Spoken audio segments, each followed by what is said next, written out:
are you doing, beloved? Attention, attention, my black brothers. What I want y'all to do right now is take out the do-rag, the silky, tie it down. I want to see the waves glistening. If you got nappy hair, pick it. Don't let nobody discourage you. Ariel. Black boy, black boy. Texas Hold'em or 16 carriages? Texas Hold'em. Does that really shock you? Yes and no. I like 16 carriages. Okay, Texas Hold'em is growing on me now, bitch. Okay? Apparently that's what happened with Omar, too. He told me the same thing because he didn't like it when he first heard it. Didn't either. I was like, girl, get this hillbilly honky-tonk shit out my face. No. I'm telling you, as soon as I heard that banjo, I was like, oh, bitch, when I heard the banjo, girl, I said, in there. Tell Miley Cyrus to leave. The secret is I realized right around the time that Daddy Lessons had come out, during Lemonade, that I don't hate country music. The issue in my life has always been that country music has been directly linked to racist white people. In every experience in my childhood, country music was always present while there was a racist white person in my face. So I just thought that meant that, country is racist and white. And when I heard Daddy Lessons, and then it was maybe even a couple years later when Solange had released When I Get Home, and niggas was riding horses, and I was like, wait, niggas have relationship with country. Like, this belongs to us too. Yeah. And I was like, you know what? Maybe they do be having a little fun of the whole down, a little honky tonk. I can get with it. I want to have fun too. I want to ride around in circles and I want to get down. Giddy up. Okay. I mean, it is black. I mean, country. All this music is niggas. Okay. So Beyonce did her big one with this. I think it's growing on me because I keep singing the first line. What is the first line? This ain't Texas. Yeah, I'll keep it. Hold on. This ain't Phaedra. That poor bitch. I love it that all the girls immediately thought, this ain't Phaedra. This ain't Phaedra. Okay, I like 16 carriages, but as also I was reading the lyrics, I said, Beyonce, you didn't do none of this. You did not get kicked out at 16. You was not had to leave home. She had to go on tour. To go on tour. Mm-hmm. And just over her lying and shit like that. Over here talking about she was working at she was slaving. She was 16 I said 16 cigarettes because that's how much stress that bitch was put through as a child. 16 cigarettes all in my head. Anyways, his livelihood was betting on her ability to make it. Not that they weren't already well off, but look at them now. Okay, they would not be there if it weren't for Matthew and Beyonce. I do want to say I do love 16 Carriages though. I just had to. That was my favorite. We're gonna get back into it, sister. Oh, okay. But what is up, everybody? It is your boy Lord Devery. And I'm Derwin King. And welcome back to That Black Boy Joy, where we create, maintain, and hold space for black and brown boys to be themselves. And so much more. The girlies are back. Oh my God, they were actually working. Oh, did they jump? They were jumping, girly. Titty toe. Oh my God. Whoa, wait a minute. I really love that sweater. That's cute. Oh my God, thank you. It's one of I found this at H&M. And it was the only one, and it was my size, and it was the perfect thing. And I was like, I've wore it plenty of times, so people have seen me wear it. I have no problem. Reuse, reduce, recycle. So, but how are you doing, sister? I'm doing very well. I'm having a good day. I've had a productive day. I was really able to tap into my executive functioning in a way I haven't in a while. So I'm feeling very productive, and like I've achieved something today. So I feel great. Yes, and then to tie it in, what brought you joy? Yeah, I'm so glad you asked because that sweater reminded me that in addition to doing today's episode with you, which the idea of that made me really happy earlier this week, I acted an ass when the internet discovered that the Cheetah Girls soundtrack from the first movie is available for streaming. When I tell you I acted up, I mean I had a full workout, started listening to it when I left the gym. I sweat more between me starting to listen to that soundtrack to me taking a shower an hour later in this house. I was sweating in my home. You was in that's the wrong one. It's not that one. It is throw your hands up if you know that you're a star. You better stand up. If you know who you are. Better give up. Better go too far. Yeah. Girl, what? Yeah, you got it. Okay, yeah, I seen it and I was like, that's my Cinderella. Even though I found out Cinderella was by somebody else, but the Cheetah Girls did it better. They did. So that is that. Okay, I love that. That's glad. I'm glad that brought you joy. What about you? How have I been? I've been really good. I've been busy. I just got back from a family trip to Disney World, so that also brought me joy.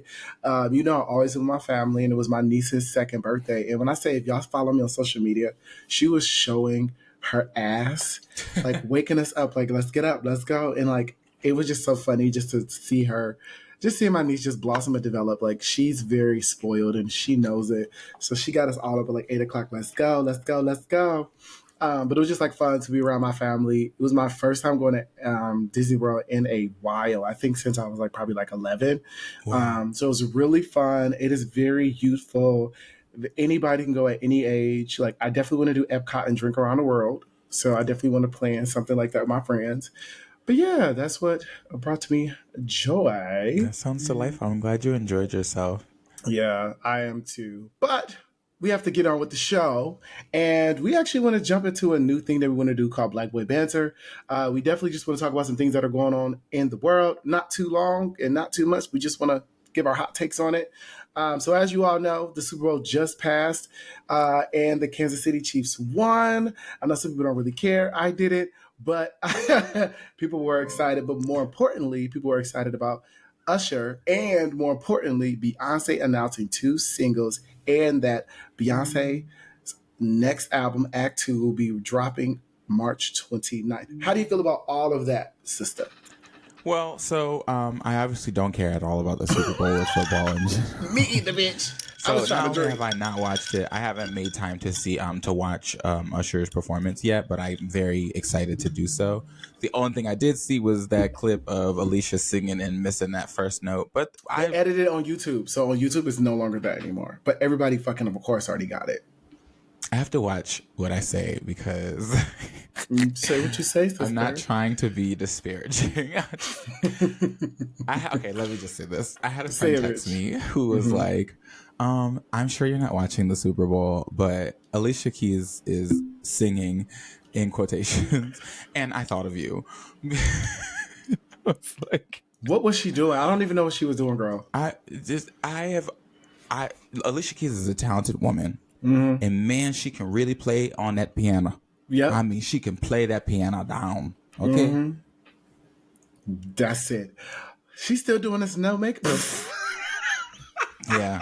Wow. I love to hear the sound of her fingers against keys. That is such an exceptional talent. She has a talent. And I will always be grateful for her for that and for the recorded music that she has created throughout her career.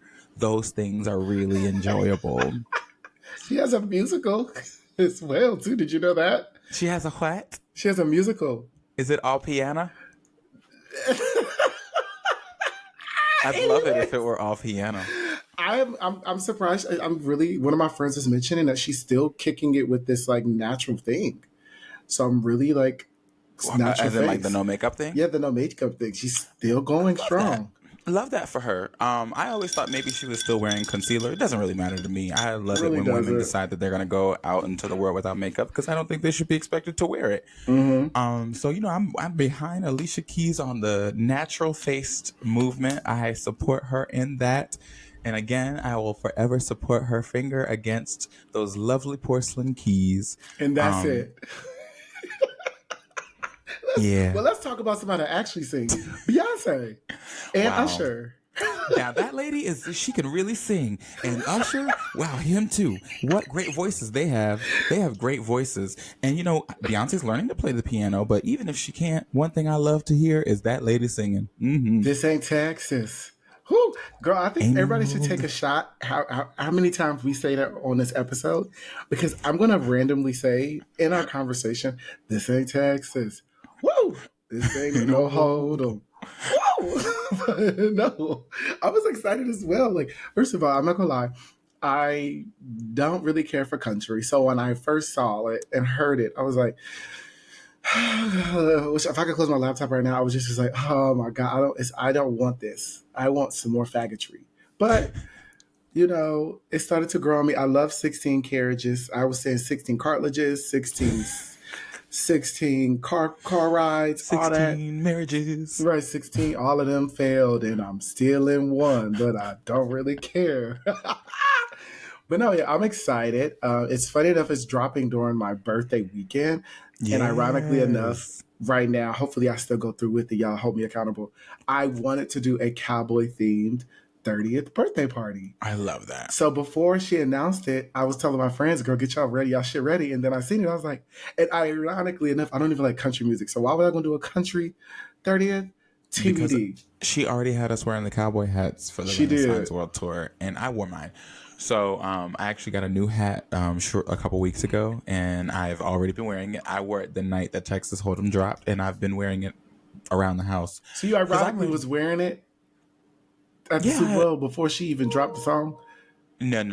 I got it before then. But then the song dropped, and I was like, I'm going to put my hat on. I'm going to listen to this song. Okay. My boots on the way. I ordered my boots because I already knew what it was going to be for this concert. I was like, okay, well, let me order my first pair of boots. I'm going to have a couple.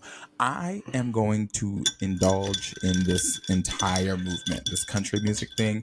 I'm very excited about it. Are you now going to dive into country more? Who's country?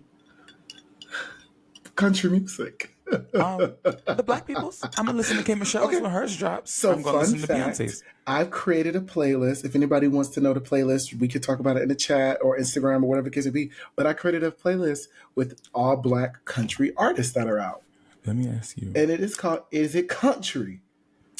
I was looking up Black country songs, and I had found a playlist on Spotify, and the first song was actually one that I love. And it is called Keep On Rolling, and they play it in New Orleans all the time. Oh, yeah, I know what that one is, girl. And the song says, one monkey don't stop no show. Every time that I'm out and they play this song, I fuck it up. He said I gotta have one woman just to hold me down, one woman just to lift me up, and I gotta have at least one woman on the side who really don't give a fuck. That's always if you know country music is about like abuse, like I'm waiting outside the door to shoot that man in the head, like about my man chicken drinking moonshine and all that. Like country is really it's ghetto. I love it. I honestly really enjoy it. It's a white man's hood. But okay, really quickly, how did you feel about Usher? And then we're gonna move into the spotlight and all that stuff. About what? I'm so serious. I'm not being smart. Did you like his Super Bowl performance? He brought the A. I told you I ain't seen it yet. Oh, fuck. He brought the A to Vegas. Okay, we can't talk about it then. I thought it was fun. Talk about it. I thought it was fun. I thought it was cute. That's all I can give my hot take about it. I was there for Beyonce. I was drunk by the halftime. So only thing I seen was like nothing for real. Just, all that. So it was fun. It was cute. If y'all watched it, and let us know how it is, but we can't get you that much about it. Over here.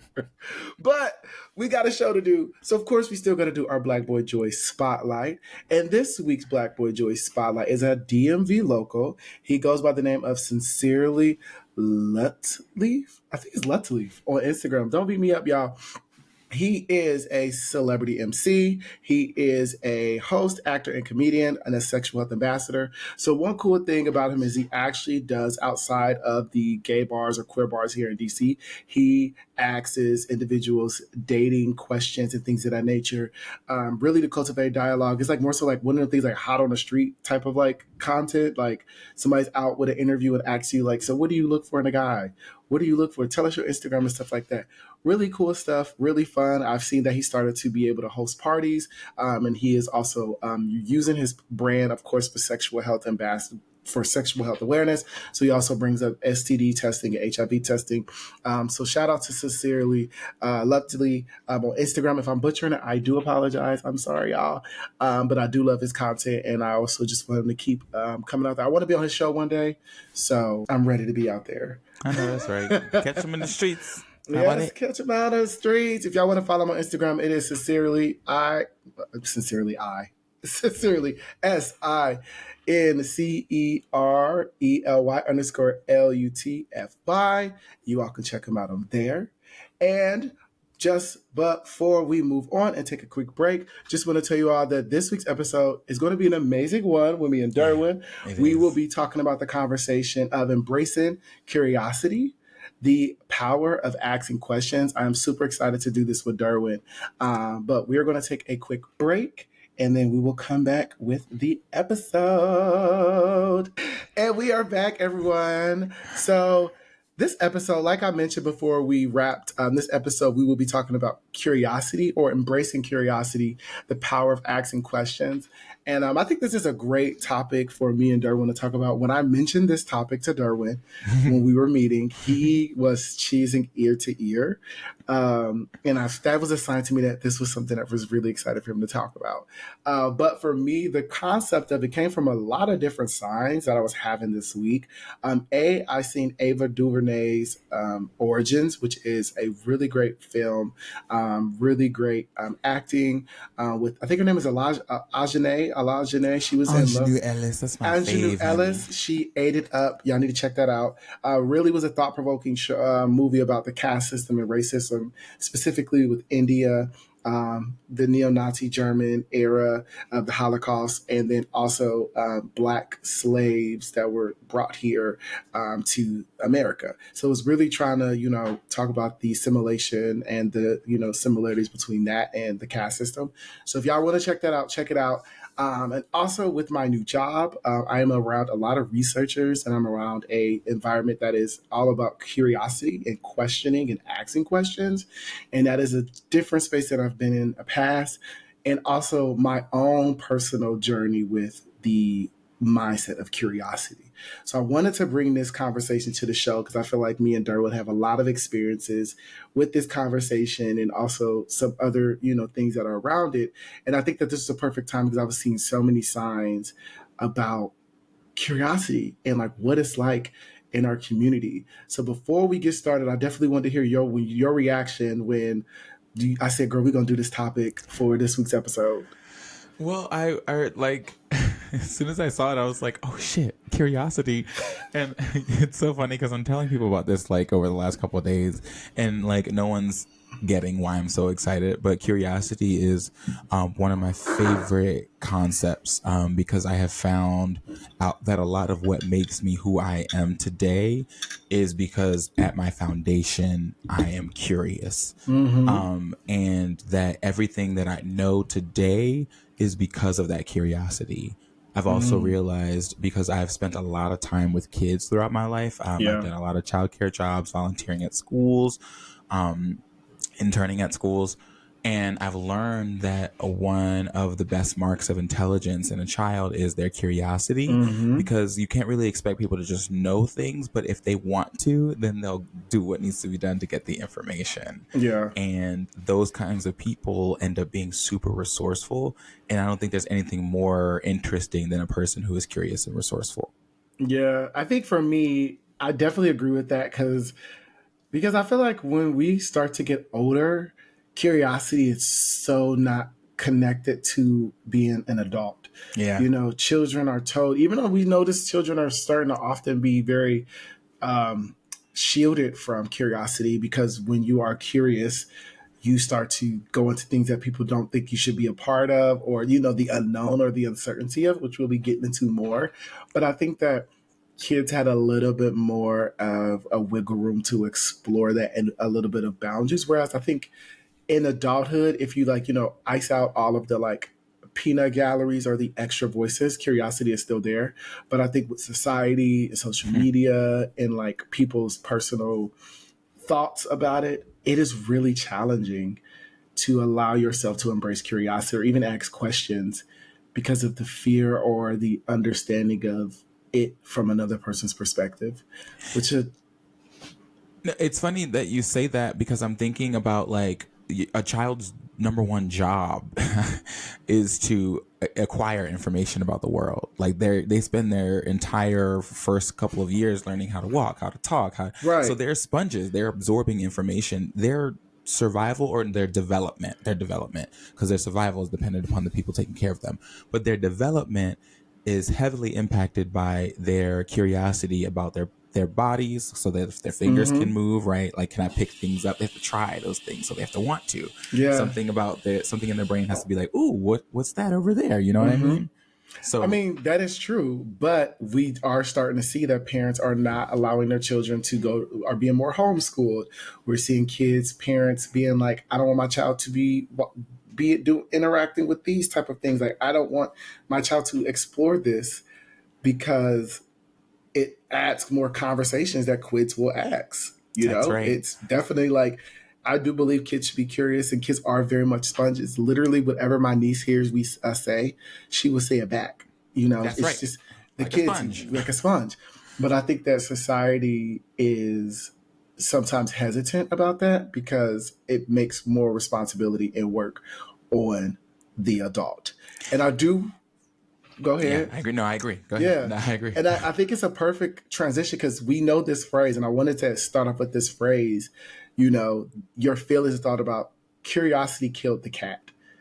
And the reference and the understanding and your, thoughts on that before I get into like its definition. What is your thoughts about? Because I used to hear that a lot. Curiosity killed the cat. You okay. And what's your thoughts about that? My favorite toy's name is Curiosity because it's always killing my cat. Girl, we talk about that type of toy? Is we talk about that type of toy, girl? Because first I was in my head, I was like, oh no, he was talking about like kitty cat. And I was like, my sister ain't got no. You've murdered my cat. Right? No. You've murdered my cat. Curiosity killed the cat, sure. What a lot of people don't know is that phrase has been finished. And the whole thing is curiosity killed the cat, but satisfaction brought it back.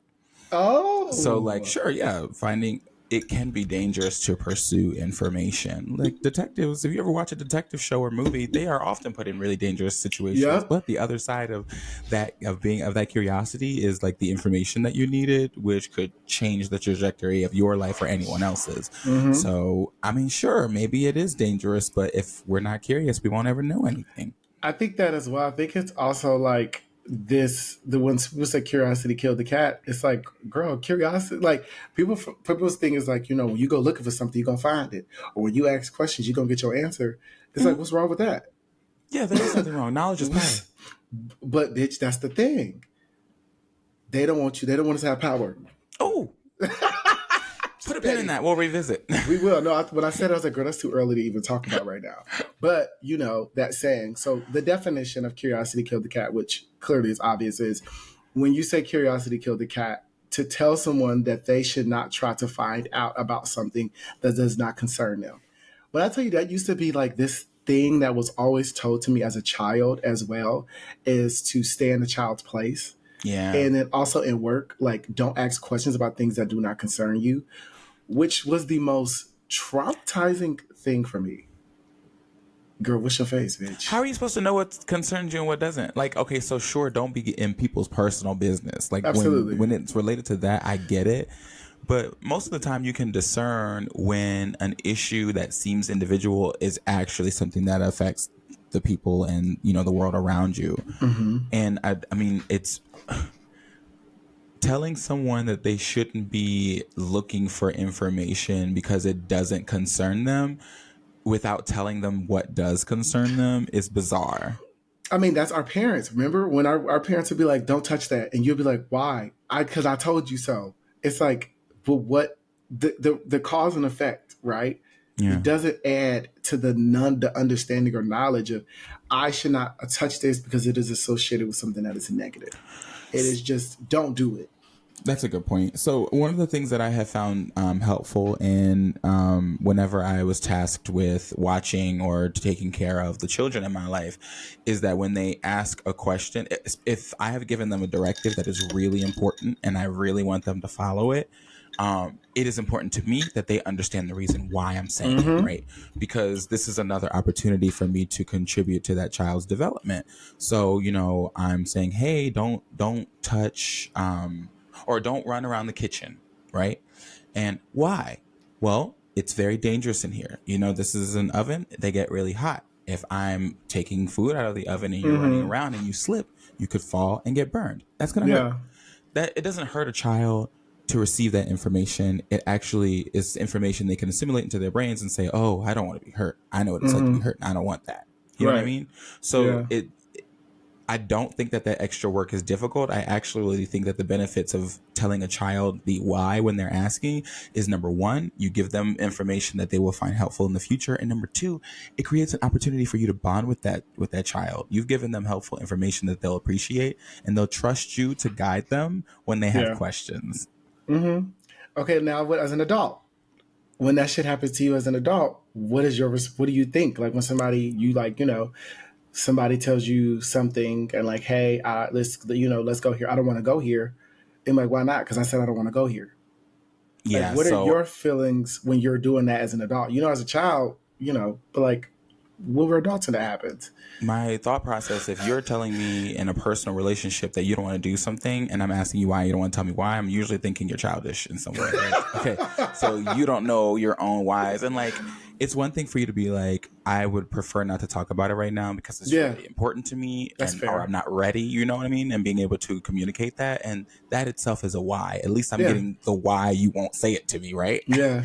But I'm never going to accept someone saying because, right? Or because we said so, because that takes away my agency in a situation. And if I'm asking about something that does relate to me and you're not going to give me a reason why, you're limiting my ability to make a fully thought out decision. Like, I need all the information that is relevant to a situation before I move forward. And not having that information makes me feel like I've lost agency in some way. That is something that I agree with as well. Is for me, I think I've struggled with it in a lot of spaces because when I've asked questions or I was curious, it was being deemed as like nosy, or it was being deemed as you need to mind your business, or why are you asking me all these questions? I'm going to go on a defense. And for me, I am the same way. As it gives me a little bit of autonomy. Now, I will say it does bleed into control, which I can talk about later. But like for me, it is like, okay, you're telling me you don't want to do this, and you're like, I don't want to do this. Don't like. I understand if somebody's like, I don't prefer to talk about this. That is a boundary. I get that. But if you're just like, I don't want to go to this movie, okay, why not? Because I said so, girl. Well, okay. And I'm not your, like. First of all, we shouldn't be talking to children like that. But secondly, I'm not your kid. Yes, and I think it also. I think a lot of people can relate to this. It also happens at work as well. That's exactly that. That's exactly where it happens. What happens as adults is I had people literally tell me on my like performative views was, Devery, you ask too many questions. You're too curious. God. You need to stay in your lane. And I'm like, for me, I don't agree with that because that creates silos, that creates people, only one person having ownership of something when you're supposed to be like in a collaborative space.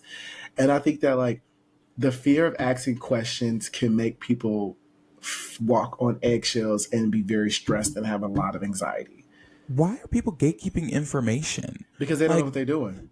I think that's what it is. The fuck? We're like Scooby-Doo in the gang. We're like we're the meddling teenagers, like in people's business because they're trying to fucking get over on other people. And you see what happened? It was fucking villains, bitch, under the mask. It was your friend Pookie. Because you asked enough questions, you surely gonna find what's up underneath of that mask. It is. I wanted to make a note of what of some benefits of curiosity. Yeah. So one is it helps us to survive because we seek novelty and we stay vigilant, just like what we're saying, that when you have information, you're able to move forward with context. Curious people are happier and experience lower levels of anxiety and more satisfaction with life, obviously, because if you have a question like research and you search the answer and you get it, then that's a sense of achievement. They also apparently participate in school a lot more and have higher academic achievement. The people that are curious. People who are curious. Yeah. And being curious can expand our empathy, which I think is something that's going to be really vital to the conversation we're having today, because it helps you strengthen your relationship with other people when you show curiosity in your exchanges with them. So apparently, and I've learned this through my interactions with people, when you're talking to someone and you ask them follow-up questions, people love being interviewed. It's one of my favorite things to make people feel like they're being seen. And I mean, the other part of that is I get to feel connected to them while they're sharing information. But like someone will tell you something and people hate the idea of other people's eyes glazing over when they're speaking. So when you're listening to someone and you're asking them more and more questions, it makes people feel like, oh wow, this person's a good listener. I'd love to talk to them further. Yeah. And I've actually found that to be really successful in my like adult life. Yeah, I agree, because I think that when people are really drawn into you when you ask questions, and it's your understanding and gaining knowledge, and people are really more vulnerable and trusting. That's right. And I think that's the skill of a great interviewer, is to ask questions and get to the questions that are the hard hitting ones without going directly to it. And I think we can relate to this on our show. There have been people that have told us their team has told us not to ask questions specifically. But with our skill of being curious, we don't have to say it. They'll just say it themselves. So it's like, it's not my control if I ask a question and the person. But I think that one thing I also want to acknowledge is like being curious is a basic element of our cognition. Absolutely. And it is something that is still needing to be understood, which is something that I think is a challenge, and it's so crazy.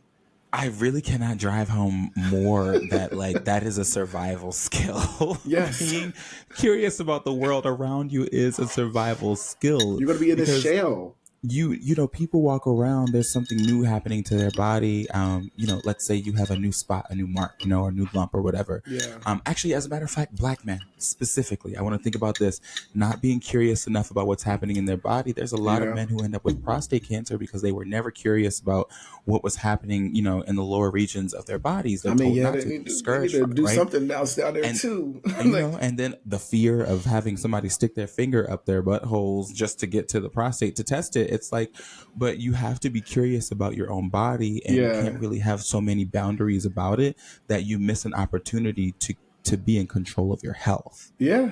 I mean, it's the thing that I think is, and specifically with Black men, we are not told to be curious. We are not told to be thought-provoking in spaces. We are told that we only are there to, yes, sir, no, sir, provide and protect. And I think a lot of men struggle with that in hypermasculine, toxic masculinity, and like our personal experiences. I want to talk about that as well, is not knowing our comfortability levels because we have not explored that yet.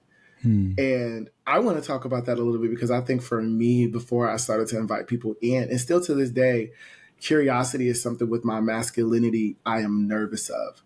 I sometimes, dabble. We've talked about this offline, is like, those gradual moments of being curious about my masculinity or my femininity, like starting to paint my nails more, but not too much, starting to wear makeup, but not too much, trying to blow those learns, because you still want to be curious, but safe, which is another thing. And I think that I used to struggle with that, and I still can be transparent. I think it's something that I wrap my head around how much is too much of a curious nature, which we can talk about that more. But I've done that a lot of my life. Before I invited people in, I didn't want to be curious. I didn't have sex until I graduated college.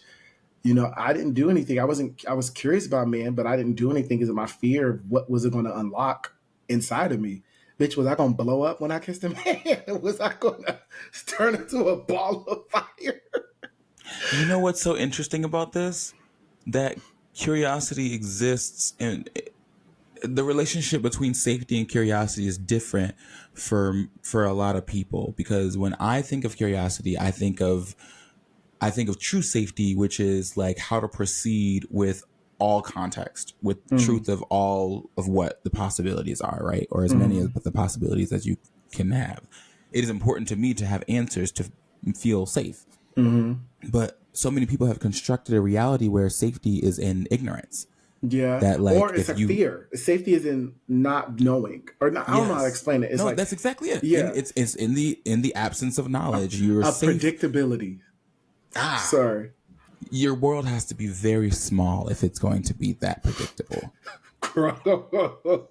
The amount of times people I think about, like, even when I left home, like, people back in Ohio just are not aware, like, brunch happens. Girl, bottomless mimosas is a thing. And they're not even understanding, like, bitch, once we get drunk all day. Sunday, Monday, there's things to do. Curious about, like, what happens on the other side, girl, go on the other side and see. You gonna love it. Some of these straight men need to get their ass ate. They gonna love it. So and it's funny because I'm thinking about all the things that I was curious about when I was a kid. I did ask a lot of questions, but I also did a lot of research. Me Because too. my curiosity manifested in me asking an adult in my life why they were choosing to stay with their husband when they were Ooh. making a complaint about something that seemed existential to me. She was making a complaint, and I was like, "Well, why are you still with him?" And they were Mm, just like, "You don't ask an adult that." you But in my don't. mind, I'm just like, why would someone have a problem with the way someone behaves, but still choose to be with them? Yeah. And like, that was obviously something that I was going to have limited understanding about. But how it would have been really interesting to me if someone had explained the complexity of love, right? And of unconditional love in that way. And I wonder if it would have changed my viewpoint if someone had been like, sometimes we love people but we don't always love what they do. And it can Hmm. be really frustrating, but you can't stop loving a person, right? Yeah. Because I think it took me a while to understand what unconditional love was because that's the way my mind Child. worked. If someone's Yeah. doing something you don't like, why won't you just stop interacting with them? Yeah. But that would have been a learning opportunity for me in that like we can love people who do complicated things that we don't love. Hmm. And like that means that maybe because then a follow-up question for a child is maybe, oh, so maybe like when I misbehave, you don't stop loving me. Like Hmm. that's a great opportunity for a To child have to learn that dialogue. even when I'm disappointing my parent or even when I'm doing something they don't approve of, I'm never going to be in this world without love. You know, the thing that I always think about, and it's just like at the root of this is emotional intelligence, It is. It is. and 100%. it's this conversation and like, can you go back and forth and have this banter and feel okay with the dialogue going in the uncomfortable space? Because I think that's what people fear is that once it treads into this unknown territory, and you're going to keep hearing us talk about that. It's like, what's the outcome? And I think for me, it's just understanding. Like you probably don't have all the answers. Like if a child asks, mom, where do babies come from? Some people don't want to know, or like how, like the birds and the bees. It's the capacity and emotional intelligence to be able to decipher it or make it eligible for that type of demographic too. No, I that's right. think people sometimes immediately just negate it and neglect it, and I think that like that also affects people's upbringing, childhood and childhood development, because if you're consistently, you know, ignored, or you're consistently like pushed to the side, girl, you're going to grow up in this space of like abandonment issues, Yeah, you're right. avoidant issues, anxiety, anxiousness, fear of failure, and it shows up in our everyday lives. And I think that once people have emotional intelligence to allow people to be curious, I mean, there is parameters around things, and you can communicate that this conversation, we need to pause at this moment. But this mindset of mind your business and don't ask questions, do as I say, not as I do, Yeah. those type of, it just really creates a environment that is for a adult eventually, and when you're your adults, a very toxic way to navigate life. On that same note, though, if you're struggling to or to explain something to a kid, or you're not sure how much is appropriate for them Look it to up. know, that curiosity should lead you to look it up. We're not doing this for the first time. You're not the first person in the world raising a child. So, and I've been Yeah. saying this. I find myself saying this a lot because I feel like we're in this age where people are not taught to be curious Or enough resourceful. or resourceful. So they have these thoughts and then they're just like, oh, I'm going to leave it there. Or they're like, oh, I don't know what to do. And like, I'm just stressed out and I don't know which direction to go. And my thought process is, you're not the first person. Like there are billions of people in the world. You're Yeah. not the first person to run into this issue. Yeah. Look up what other people have done. Yeah. Go look at the books that exist on this topic. Yeah. Go look up like the research that's been conducted. Yeah. Go talk to people who've done this before, because there are people who precede us who have information, and all you have to do is be curious enough to ask them. Yeah, and I think I want to ask this as a follow up too in regards to it. I think, have you ever had experiences where you were discouraged from being curious? Because I think that's what also is that hesitancy, is like with people Younger not doing it themselves. Yeah. religious in religious settings, I would have a lot of questions about God. Obviously, when you're coming upon information, a lot of it can sound contradictory. There are a lot of things that people say, like, and refer to the Bible that feel antithetical to how we live. And so people will question, you know, the legitimacy of some of the scriptures or whatever. And a good pastor welcomes those questions and has actually studied theology and can talk with you through the best way to assimilate faith into your life. But in religion, and especially strict religions, you're told not to question, and the negative consequences that you are being seen as blasphemous, right? Or that you are questioning and therefore disrespecting God. So the consequences, you're being scolded and you're being told that you're wrong or something's wrong with you because what you're doing is challenging the way that the order works and the That way right that people there, have told you it is. challenging the order. That is the thing I want to pull out. And I think it's something I want to highlight is that when you challenge the order, that is the only time a negative consequence will be from curiosity. Because it is not a reflection of you being curious. It is a reflection of someone not being able to understand or be in power when you're challenging the curiosity.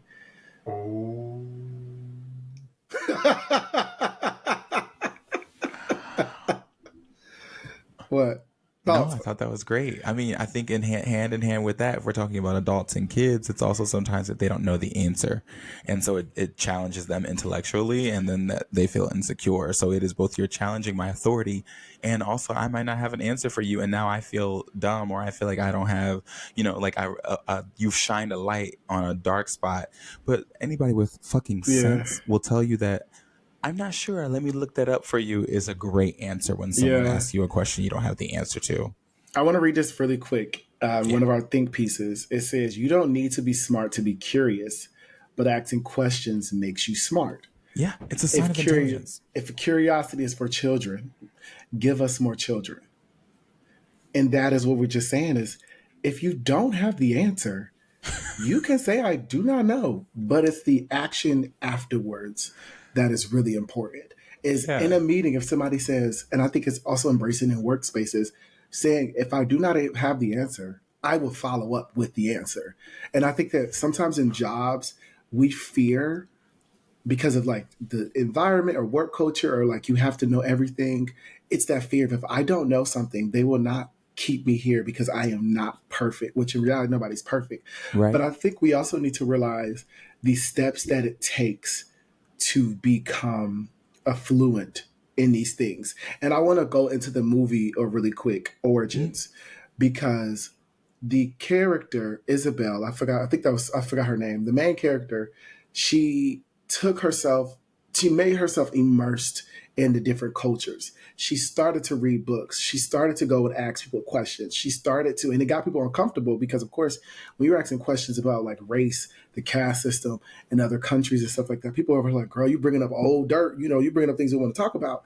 But in order for you to be able to write a book and able to, inform people about something, you're going to have pushback. You're going to have dialogue. You have to immerse yourself into it and be willing to be uncomfortable in these type of spaces. And what I really loved about that movie was she was putting herself in these spaces not to, challenge people, but to really be absorbed in this space to create a well thought out thought or well thought out argument or process in it. And I think that in life, sometimes we have to be in it. We have to be deep in it. We have to, take some time. People be taking their sabbaticals, to do some research and stuff like that.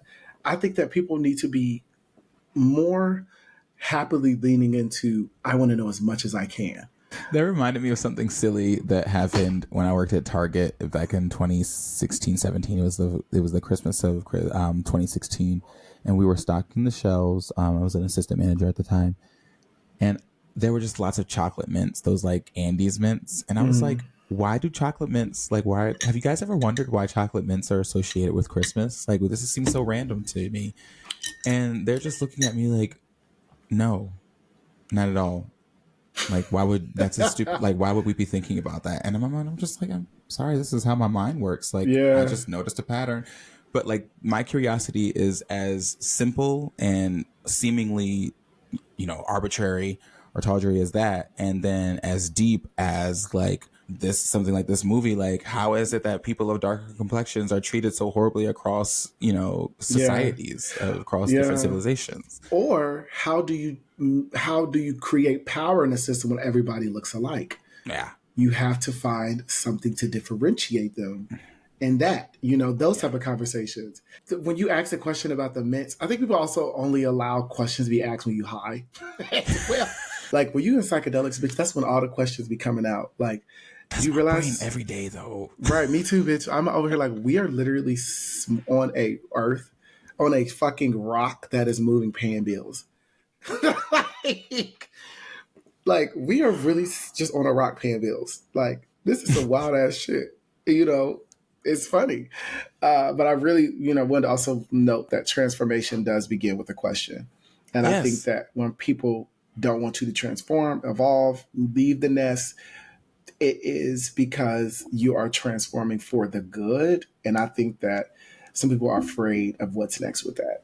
Well, I think that's part of why curiosity killed the cat, right? Because you could just be randomly curious about this thing, and then unearth an entire conspiracy. Not because you were trying to unearth a conspiracy, but because you had questions about this thing that intrigued you and you wanted to know just like as much as you could about that subject. That's another thing that happens in a lot of like shows, that a person has a question about one thing and they have no idea that there's a world underneath of the very surface of what they're trying to get to, right? And then the more that you dig, the more profound the issue is. Yeah. And now people who have power, who rely on people not knowing about this thing, are like, you can't have any more information. But I think the problem is if you condition people to not be curious about the world around them, then they simply don't care about it.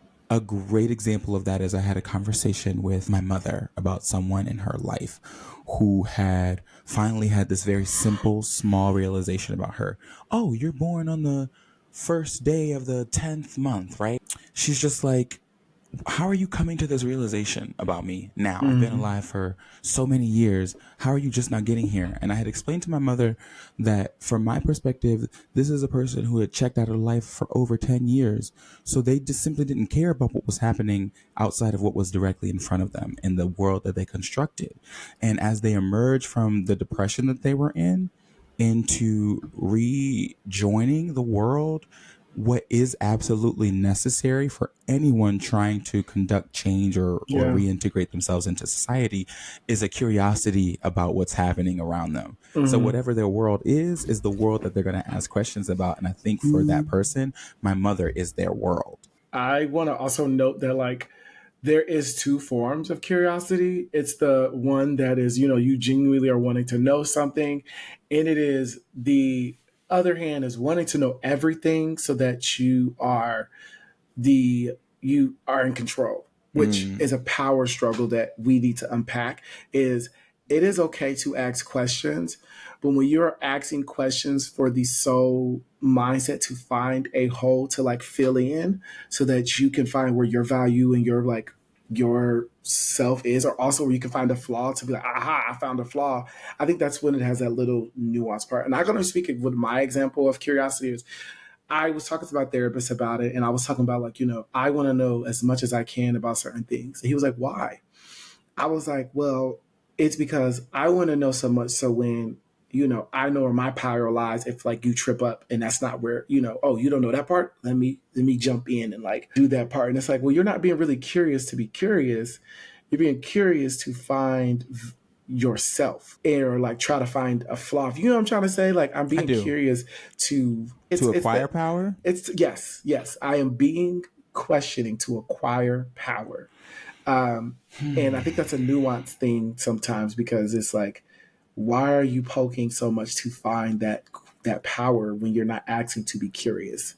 That's so interesting because I feel like my relationship to curiosity is twofold. Like on one hand, sometimes I just want to know shit to know it. But on the other hand, in places like work, I want to know things so that I can behave defensively, not necessarily offensively. Like, sure, having information does put me in a position to try to, achieve and to climb, right? Or to be able to see the weak spots in an organization or in a company. Yeah. But more so, like, I'm just like, okay, how can I protect myself with this information?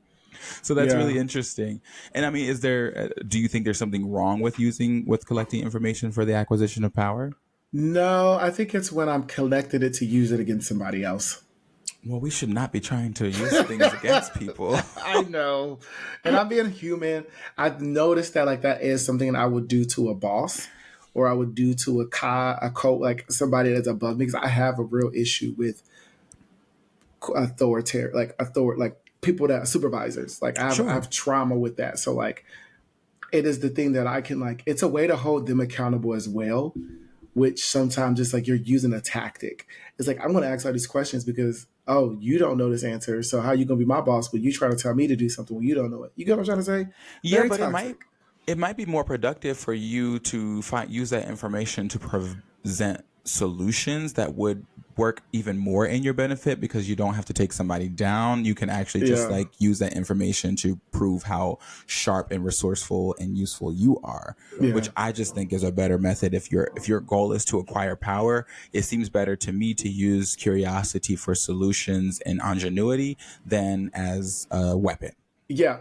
That is true. And I'm being transparent, y'all. I'm being honest. That has been, I think it's because I've sometimes been guarded by the person just saying, do as I tell you, as I what I do. But it's like, to me, well, but this is wrong. So why do this if right here it's not right? I'm using it as that retaliation to weaponize it, but it's like you're not using it to find a resource, like you said. Is you're using it to throw it back in their face. And I think that is not a healthy manner, because people can become defensive and you don't really get to the root of the question that you have. But I do want to really quickly go into what the impacts this has in the LGBTQ plus community, and with the greater society, that will cause people to be resistant to us when we are curious. Sure. I want to know your thoughts, girl, because I know why people don't want us to be curious, girl, because we taking over the motherfucking world, bitch. Yeah, well, we have to ask who benefits from people not asking questions, or from people being apathetic about the world around them. Who benefits from us being apathetic and unquestioning of the world around us? We do. We benefit?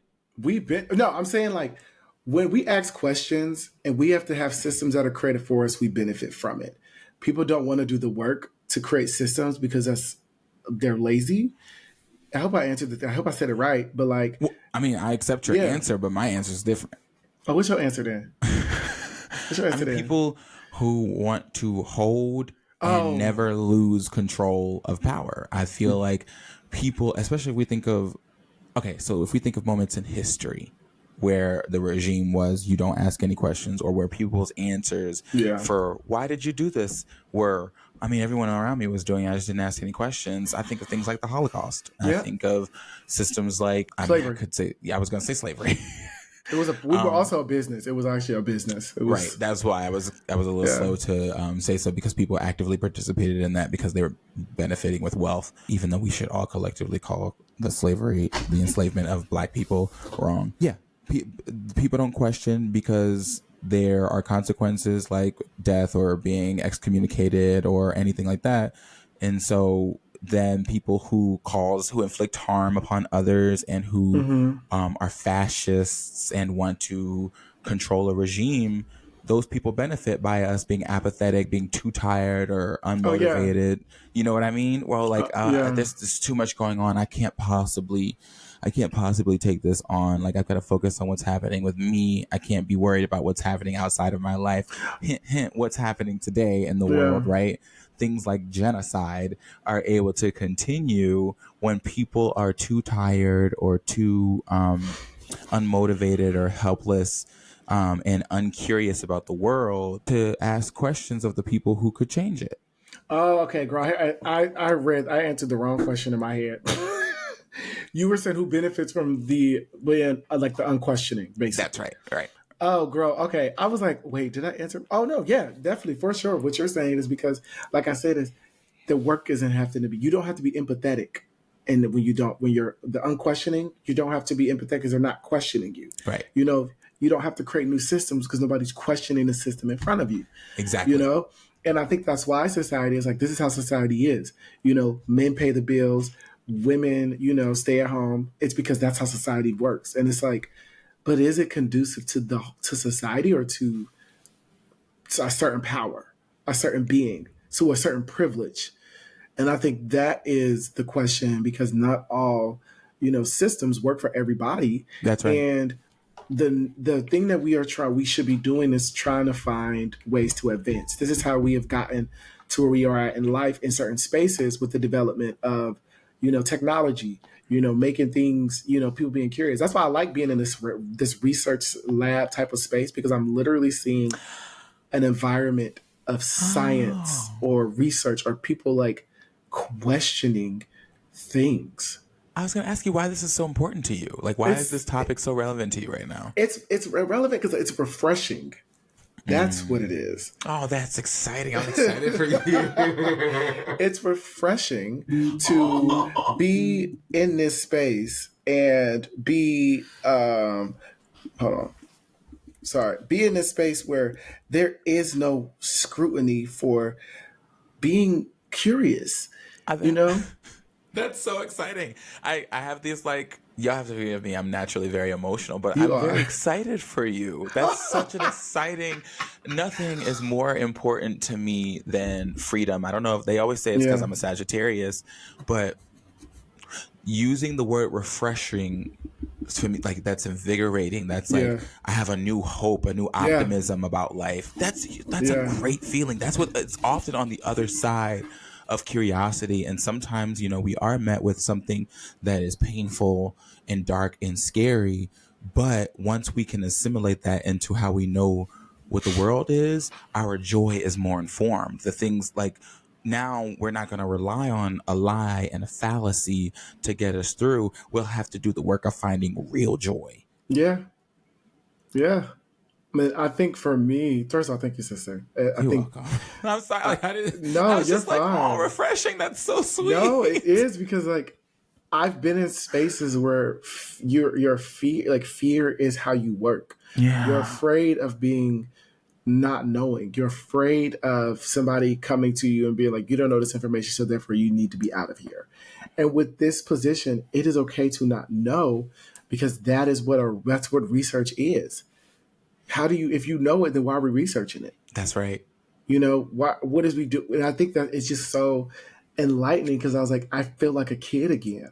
And I think it also, shut the fuck up. It ties into it. I feel like a kid, because I went to Disney World. I was just like this big kid. I'm at this space where you literally you get to like, it's like science, like yes or no. Like, and then also like in life, like, I just am feeling this like invigorating thing of like, you can be curious. And even in being queer too, is just like, the Q and LGBTQ plus kids there for Q and questioning, like that part. I'm just like, I think we should all be questioning everything. Yeah. We shouldn't be just happy with certain things in front of us. Before we move into that, I want to say to you that this is a great opportunity for you to reparent and for you to revisit opportunities to reparent yourself, since you are feeling more childlike in that way. Yeah. This is a great time for you to address any sort of needs that you maybe hadn't gotten met when you were a kid. And now that you're feeling like in that space, maybe journal some of that and figure out how you can tap into this version of yourself to fill in some of those needs. This is a very exciting time. I had no idea that this was the connection for you, but I am so excited about what the possibilities are for you in that.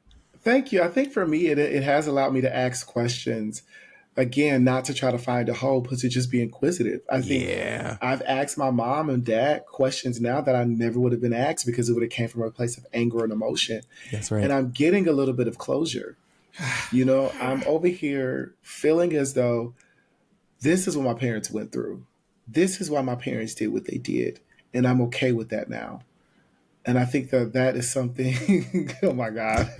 Jesus, because this is the stuff that makes life worthwhile for me. I kid you not. There are a lot of things in this world that we're told to give a fuck about. And these are the things that honestly mean the most to me. Like, these are the things that we're made of. Like, this shit is important. And again, I think for me, it's like, I really live in this thing of like, we need, like, never stop being a child, or like never stop being curious. and it's youthful to be curious. It's healthy to be that, because like life is too stressful to not ask questions. And life is you only have one life. Have fun, be as youthful and joyous as you can. One minute you want to be, you want to present this way. One minute you don't want to present that way. I think that people need to be able to feel comfortable in their identities or in who they are. And it'd be a sigh of relief if we really just create opportunities or exercises for people to just simply ask questions. That's right. Stamp stamping that. Now into the LGBTQ stuff. I asked it earlier. But I forgot we were still talking about the benefits of that. So yes, what impacts do you feel like the LGBTQ plus community have on the greater society that would cause people to be resistant to us? I've had a lot of time to think about this over the years. And I think the lead in for me was, if I remember saying, if I've chosen, quote unquote, to be this person, and you're telling me I made the wrong decision, then logically it seems to me that everyone would have come to a point where they had to choose to be heterosexual or to be same gender loving, right? So yeah. I'm like, oh, okay, so you might also then be attracted to people of the same sex, and you just chose not to indulge those feelings. So that was true. One of my first earlier feelings. And now what I understand like that queer and questioning to be is that like the average person's sexuality is not as rigid as we think it is. And the more that LGBTQ people present these opportunities or these examples of thriving same-sex relationships or being in a committed relationship but being bisexual, the more options people have. Mm-hmm. And that is like, oh, maybe my life doesn't have to look the way that people told me it had to look. I think, yeah, that is so interesting to me because like my parents, I've started to be more curious, which I love as well. Like, when I think for me, it's a sign that people are listening to me and listening in general. So my mom and dad asked me like, when did you know you were queer? And I just was like, that's a great question. Cause I can't think of that. But I also asked my mom, like, when did you know you liked men? And she was like, it wasn't a question. I knew I had to. And I was like, well, did you have to? And I was like, that's the thing. She was like, yeah, being gay wasn't a thing. I was like, it just was looked at as wrong, and I think that is something that with the LGBTQ plus community, we are allowing people to, ask questions or, explore who they are, because people are seeing people be like, oh, they're not catching on fire, literally. like, men being, straight, men call themselves like straight queer men, like straight men that are exploring, their masculinity or femininity, their metrosexual, that's a thing. Like allowing that to happen, because once you become so youthful, and I must just keep saying it, like you feel so good, like girl, like it's like I don't feel no restraints, like I don't feel like no pressure. Like if I want to go get my ass ate by my girl, she could eat my ass. Real shit. And I'm tired. And wow. And real quick, I'm gonna take 20 seconds to say this shit. You women need to stop exposing these men for letting you eat their assholes. If that nigga trusted you enough to let you put your lips in between his cheeks, keep it between the two of y'all. That's so goddamn rude. How dare you shame somebody for a sexual act that you participated in? Yeah, and why you get to get your nut? He can't get his nut. Well, fucking wrong. That shit is wrong. Stop doing that to people. I can't stand that. That's some nasty, dirty, low down shit. This ain't Texas. Woo! Ain't no holder. It's okay. They said, no, keep that shit over in Texas. But I think it's also people's responses to it. People don't know how they're going to respond to things like, oh, what am I going to feel? Like I had a guy, that was not comfortable with me being as feminine. And what my feminine looks like it's feminine. And he was like, I just don't know what I'll do. Like, will you be able to lead a house because you are more feminine? I was like, what? I was like this. How will you know if you don't explore? What the fuck does femininity have to do with being able to lead a home? And that's the thing. It's people's minds, truth be told. But I said you would... That just pissed me off. It's true. It made me mad because I was like, but you didn't give me the opportunity. First of all, I don't need the opportunity, but like, how will you know if you don't give somebody the chance? That's, for example, to me with a job. How will you know if the person is good at the job if you don't give them the job to do it? Can I ask you a question about this person's gender expression? Because, gender is also a thing that's Bottom. very important to me. I'm No. just playing. Are they always feminine? No. Funny enough, no. But now they are presenting more. They're presenting more masculine. But I've seen them in a feminist space before. So to me, it's like it's the hypocrisy of it all. I can be feminine, but my man can't be feminine. It's bizarre to expect for someone else's gender expression to be rigid. I find men who are fluid in their gender expression to be the sexiest. Because I know how mine is. One day you gonna see me walk around this bitch in a muumuu and my slippers with my hand on my back like somebody's meemaw. And another day I'm gonna be in a tank top and some shorts and I'm gonna look like Trade. And you can ask anybody around me. I serve both very well. Good. I think I am attracted to someone not giving a fuck about society when they're questioning or being curious. I am so attracted to a man that is okay with, I want to see how this works and I am going to be okay, because I think people are afraid of people's responses to it. That's what people say, mind your business. We see people in our society, people have so much to say because we have social media and everything is at everybody's disposal. But once you clamp all that shit out, you doing you. Like I tell people, and I say this to straight women, behind closed doors, allow your man to be curious. Allow that, because there's not a space for real where a man can do that. I'm not saying that's your responsibility as a woman, but if you allow that man to be curious behind closed doors, you will see another side of this man that is going to be happier. He's going to treat you better because you've allowed him to exist in a space that society has not even gave us opportunity to. That's for the gays too. For the gays as well. Y'all be holding these niggas to unfair standards as well. And that's something we need to unlearn for our own happiness. We will all be so much happier if we let people explore every part of who they are. Because if you can allow, and actually let's start with the inside. I know from my experience that my exploration and the freedom I've given myself to be curious about who I am in every way has allowed me to do the same for others, to create space for other people to do that and to take them on for whomever they are. So that what I'm looking for is compatibility, not to try to control or limit someone else's experiences. And people will gravitate towards you. That's true. Your therapist, therapists say that it's be authentically you, and that person will come to you. That's right. Living your truth, and the person that is meant to be will stick around. And that is something that I'm genuinely learning, and I'm seeing it visibly. We've talked about this offline. I've had people spin the block because losing me is something that is a fear, because I am allowing them to exist and they may not get that opportunity from somebody else. Now I don't need to stay around because somebody is using that, but it's that mindset of you are an asset, and I need to believe that in myself as well. And not because I'm seeing people want to be in my space. I need to want to be in my space as well.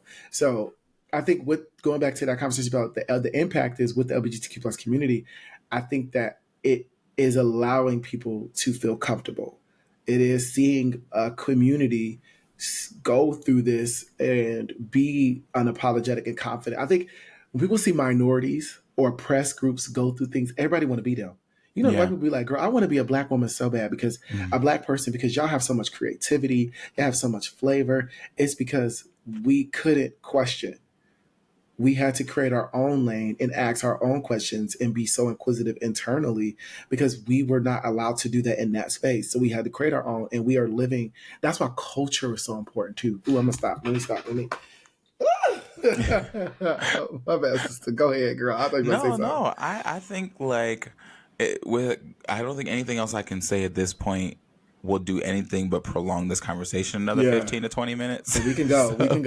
All right, because this is such a rich and thorough topic. I think my closing remarks about what we're talking about right now are just that, like, LGBTQ people have not been given a blueprint for what life looks like. And so over the last probably 40, 50, 60 years, we've had to really map that out for ourselves. And we've done a great job of figuring out what our lives can look like without access to heteronormativity. And we've figured out how to have families, right? Trans people, there are trans couples who are having vaginal born children, right? And we figure it out every day. We do it, right? And we show that it is very possible to live a healthy life one that continues to persist despite the weapons formed against us, i.e., HIV, and other forms of queer anti-queer violence. And we get to be happy and free. And when people choose to do things in one way, when people question their reality in one way, they tend to question more. Oh, if those people actually can live and can thrive in this way, what other things can we do differently? Maybe the world isn't the way that we're being told they are. Maybe the things that we believe are important aren't as important. And maybe we could challenge the people in power to make decisions that are actually good for all of us instead of us conforming to things that keep other people well and us not. I'll leave it at that because I'm not trying to go too deep into it. Me either, but this brought me joy, sister. This brought me joy. Cheers to that. Cheers, sister. Ting. Ting. This ain't Texas. This ain't Texas. Woo! But first of all, thank you so much, sister. And thank you to our listeners for being here at this point. If y'all at this point of the episode, y'all have been thoroughly into it as well. But thank you all for tuning in. And also, if anybody has any questions, comments about the topic of embracing curiosity, the power of asking questions, please ask us on our social medias. For me, if you all would like to chat with me on mine, you can hit me up at _Lord Every on everything. That is _LORDEVERY. And you guys know you can follow me on Instagram at Derwin King. That's DERWINKING. And on Twitter at Free Negro. That's FREENEGREAUX. I really refuse to call it X. I know. And if you would like to continue the conversation on our Instagram, and we do have a new Instagram. If you have not followed, please follow. Please hit us up on Instagram at That Black Boy Joy Pod. If you would like to hit us up on Twitter /X. You can hit us up at That Black Boy Joy. If you would like to write us or to have another conversation be presented on the show, you can hit us up at That Black Boy Joy Podcast at gmail.com. And I do want to leave with this last quote that I think I would love for our listeners to have before we head out. It is, curiosity is the wick and the candle of learning. I want y'all to sit with that. But like we always say, please be so in love with who you are. Bye. Okay. Hey! I'm talking about the Black Boy Joy.